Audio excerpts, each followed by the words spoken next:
every single day I was covering the trades of certain YieldMax funds, and even at one point Defiance funds. And there's a lot of reasons I stopped doing it. One was I can't do it. Like, I can't spare that kind of time anymore. To give you guys an idea, like, I analyzed every single trade and I plugged it into a spreadsheet manually. And the reason I did that is so I can put it next to,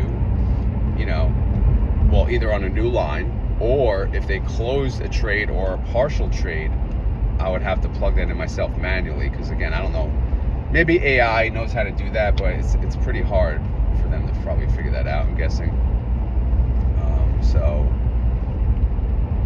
So yeah, I mean, I was spending hours after work trying to figure this out, and then an hour in the morning prepping for the video sometimes, depending on how many trades that they have.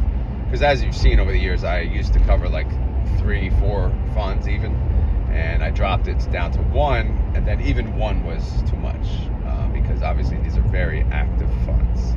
So it's not,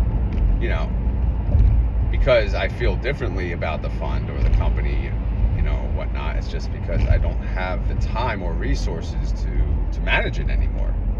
And yeah, obviously I'm sacrificing views, I'm sacrificing income on YouTube, but my lifestyle is much better. To give you an example, every time I would go away,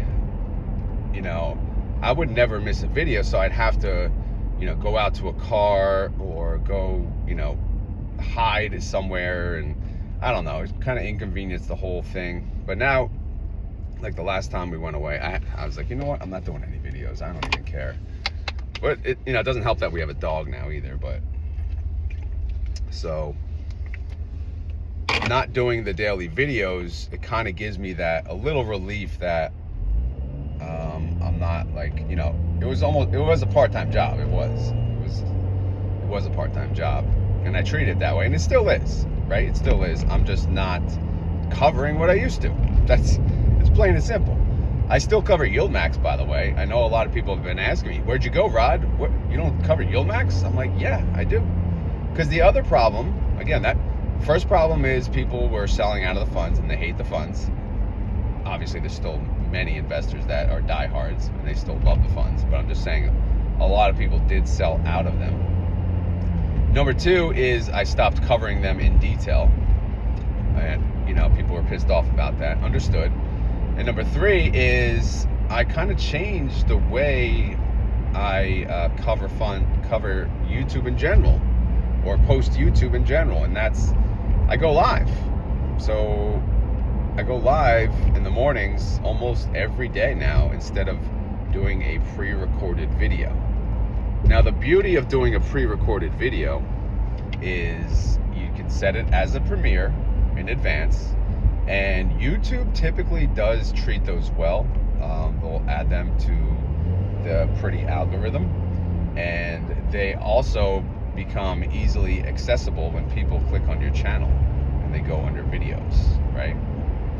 So yeah, I mean, when you go live, it's great when you're live, right?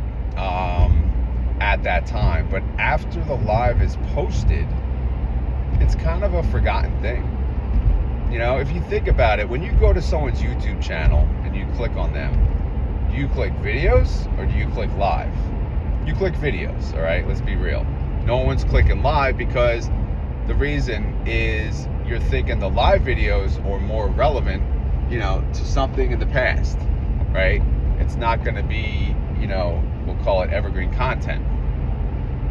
So I understood that, and I still understand that, but going live is a lot easier for me because once you're done going live, that's the end of it. Like, the video's on there and you're done.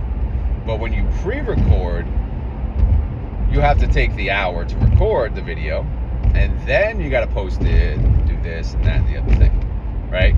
So obviously it makes it a little harder, in the midst of things, and it takes a little more time. But I do still try to throw a pre-record here and there to help, you know, my channel exist.